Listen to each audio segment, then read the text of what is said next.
Shri નૈમિષારણ્ય charitable trust એટોલા Shri દીપકભાઈ શાસ્ત્રીજી વડોદરા દ્વારા આયોજિત 9મા સમૂહ લગ્નોત્સવમાં 11 દંપતી પ્રભુતામાં પગલાં પાડ્યા હતા.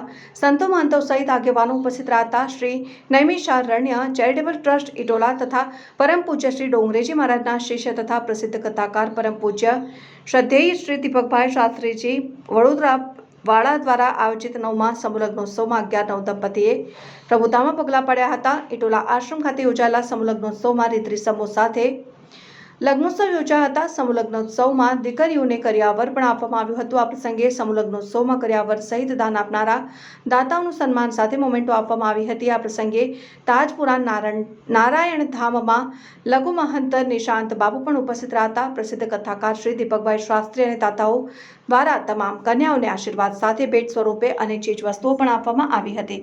દર વર્ષે સમૂહ લગ્નોત્સવ સહિત વર્ષ દરમિયાન અનેક સામાજિક અને સેવાકીય કાર્યો પણ કરવામાં આવે છે. આજના સુમંગલ દિવસે 11/5/2025ના રોજ પ્રતિવર્ષની જેમ આ વર્ષે પણ સમૂહ દીકરીઓના સમૂહ લગ્નનું આયોજન કરેલ છે.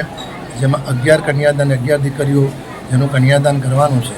જેમાં જ અમને સહયોગ કરતા વર્ષાબેન ભટ્ટ, અક્ષયભાઈ ભટ્ટ, અનિલભાઈ ગોળાટ, વિવેકભાઈ, દીપભાઈ બારડોલિયા, રાજુભાઈ અને નીરવભાઈ ભટ્ટ એમ અનેક જણની સેવાથી કામ થાય છે. અને આપ બધાના પણ સહયોગથી આ સુંદર કામ થઈ રહ્યું છે.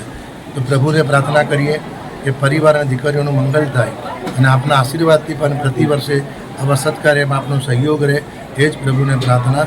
સર્વને જય શ્રી કૃષ્ણ. વર્ષાબેન ભટ્ટ, અમે નિમિષારણ ટ્રસ્ટ દ્વારા આ પ્રોગ્રામ જે દર વર્ષે 11મો સમૂહ લગ્ન છે એ દીપકભાઈ શાસ્ત્રી દ્વારા અમે અહીંયા આયોજન કરીએ છીએ. જે 11 દીકરીઓનો અમે અહીંયા આગળ કન્યાદાન અમે આપી રહ્યું છે અને સુંદર આયોજન થઈ રહ્યું છે. એ અમે દર વર્ષે તમારા બધાનો સહયોગ અહીંયા મળી રહે એવો ખૂબ ખૂબ આભાર.